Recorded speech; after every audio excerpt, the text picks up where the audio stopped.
আজ বানিয়ে ফেললাম দই ডিম। তো কিভাবে রেসিপিটা বানাচ্ছি তোমাদের সাথে শেয়ার করছি। আশা করি তোমাদের এটা ভালো লাগবে। তো চলো দেখে নাও রেসিপিটা আমি কিভাবে বানাচ্ছি। এখানে নিয়ে নিয়েছি দুটো ডিম, দুটো মাঝারি সাইজের পেঁয়াজ, কাঁচা লঙ্কা, আলু কেটে নিয়েছি, ক্যাপসিকাম নিয়েছি, হলুদ গুঁড়ো, আদা রসুন বাটা, টক দই, টমেটো সস, কালার লঙ্কা আর পরিমাণ মতো নুন। তো এখানে আমি কড়াই কড়াইয়ে তেল দিয়ে দিয়েছি। এবার ডিমটা আমি পোচ করে নেব। যেইভাবে ডিম পোচ বানায় সেইভাবে আমি সব কটা ডিম আমি পোচ করে নেব। তার ওপর দিয়ে একটু নুন ছড়িয়ে দেব। দেখতেই পাচ্ছ তোমরা নুন টুন ছড়িয়ে দিলাম। এবার ডিমটা আমি এপিট ওপিট করে ভালো করে ভেজে নেব। তো কিভাবে করছি তোমরা রেসিপিটা দেখো, আশা করি তোমাদের এটা ভালো লাগবে। তারপরে দেখতেই পাচ্ছ আমি চারদিকে ভালো করে তেলগুলো ছড়িয়ে দিচ্ছি যাতে ডিমটা নিচটা যাতে ভালো করে ভাজা হয়। এইবারে আমি এই ডিমটা উল্টে দেবো। উল্টে দেওয়ার পর পুরো এপিট ওপিট ভালো করে ভেজে নেব। তার মধ্যে আমার ভাজা হয়ে যাওয়ার পর এর মধ্যে আমি আরেকটু তেল দিয়ে দিলাম।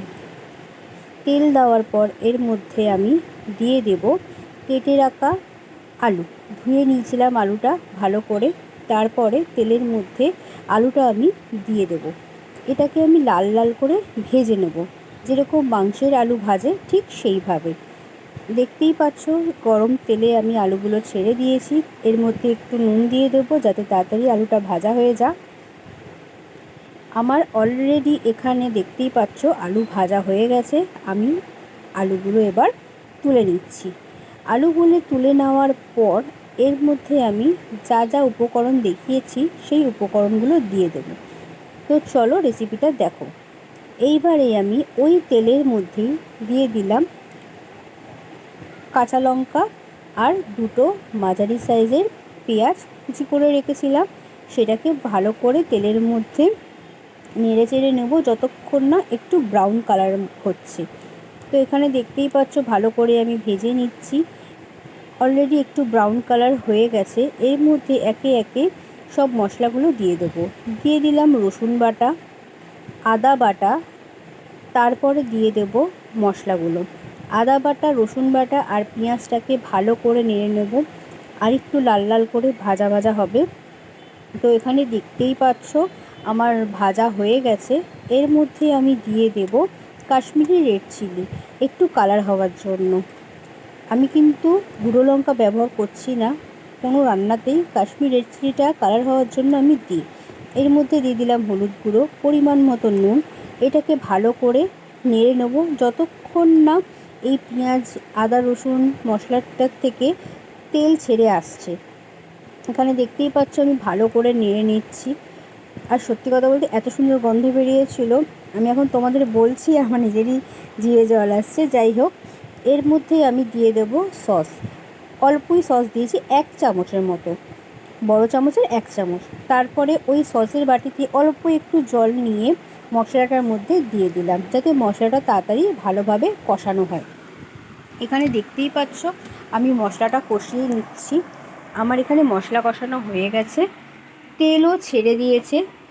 এর মধ্যে আমি এবারে দিয়ে দেবো ক্যাপসিকাম কুচি। ক্যাপসিকামগুলো আমি লম্বা লম্বা করে কেটে মাঝখান দিয়ে কেটে নিয়েছি। দিয়ে ভালো করে এটাকেও আমি নেড়ে নেব যাতে ক্যাপসিকামের গায়ে মশলাগুলো ভালোভাবে লেগে যায়। দেখতেই পাচ্ছ। এইবারে আমি ভেজে রাখা আলুগুলো ওর মধ্যে দিয়ে দিলাম। দিয়ে ভালো করে আবারও আমি নেড়ে নিলাম যাতে আলু ক্যাপসিকাম গায়ে মশলাগুলো যাতে ভালোভাবে লেগে যায়। এইবারে দেখতেই পাচ্ছ আমি যত কষাচ্ছি তত তেল ছেড়ে আসছে। আমার এখানে কষানো হয়ে গেছে ভালোভাবে, দেখতেই পাচ্ছ তেল ছেড়ে এসছে। এইবারে আমি এর মধ্যে দিয়ে দেব ছোট বাটি 2 বাটি জল। দেখো পুরো কড়াইতে লেগে যাচ্ছে, পুরো মশলা আমার কষানো হয়ে গেছে। এবার আমি এর মধ্যে 2 বাটি জল দিয়ে দেব। যতক্ষণ না আলু ক্যাপসিকামগুলো সেদ্ধ হচ্ছে ততক্ষণ কিন্তু আমি ডিম দেব না। এখানে দেখতেই পাচ্ছ ছোট বাটির আমি 2 বাটি জল দিয়ে দিলাম। দিয়ে ভালো করে এটাকে আমি নেড়ে নেব। যতক্ষণ না আলু সেদ্ধ হচ্ছে ততক্ষণ আমি ডিম দেব না। দেখতেই পাচ্ছ এখানে আলুগুলো মোটামুটি সেদ্ধ আমার হয়ে গেছে। এবারে আমি যেই ডিম পোচগুলো করেছিলাম সেইগুলো এবার এর মধ্যে দিয়ে দেব। দিয়ে খুন্তির সাহায্যে একটু নাড়াচাড়া করে নেব, যাতে ঝোলগুলো ডিমের ভেতরে যাতে ভালোভাবে ঢোকে। তো এখানে দেখতেই পাচ্ছ আমি ডিমগুলো কিভাবে ঝোলের মধ্যে চুবিয়ে দিচ্ছি, মানে ঠিকঠাক করে করে দিচ্ছি। এখানে দেখো ডিম পুরো আমারও ঝোলে দেওয়া হয়ে গেছে। ওপর দিয়ে ফাটিয়ে রাখা যে দইটা ছিল সেটা আমি এর মধ্যে দিয়ে দিলাম। দেখতেই পাচ্ছ দেখতে কত সুন্দর হয়েছে। যেরকম দেখতে সুন্দর হয়েছে খেতেও কিন্তু দুর্দান্তই হয়েছে।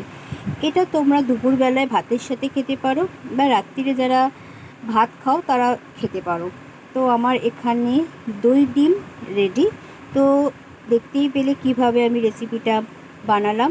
তোমরা বাড়িতে এটাকে ট্রাই করতে পারো। তো এখনকার মতো টাটা।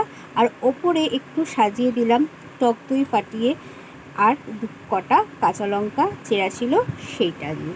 তো দেখতে কেমন লাগছে কমেন্ট করে জানিও। আশা করি তোমাদের রেসিপিটা খুব ভালো লেগেছে। যদি রেসিপিটা ভালো লেগে থাকে তাহলে লাইক, কমেন্ট, শেয়ার করে চ্যানেলটাকে সাবস্ক্রাইব করে আমার পাশে থাকবেন। তো এখনকার মতো টাটা।